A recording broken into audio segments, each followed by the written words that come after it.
ഇല്ല സർ, ഇരിക്ക.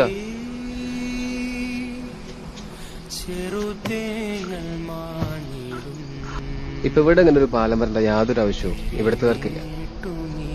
അതുകൊണ്ട് തന്നെ ടെക്നിക്കലി ഫീസിബിൾ അല്ല എന്നുള്ള കാരണം പറഞ്ഞ് ഞാൻ ഈ പാലത്തിന്റെ പണിയൊക്കെ നിർത്തിവെച്ചു. ഈ പാലം പണിത നിങ്ങൾക്ക് നിങ്ങളുടെ ജോലി പോകും, നിങ്ങളുടെ വരുമാനം നിൽക്കും.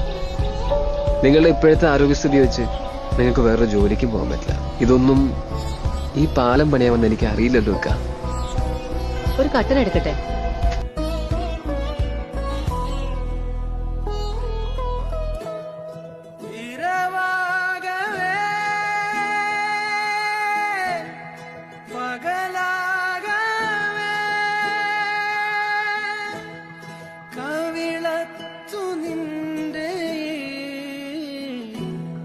ചിരി കാത്തി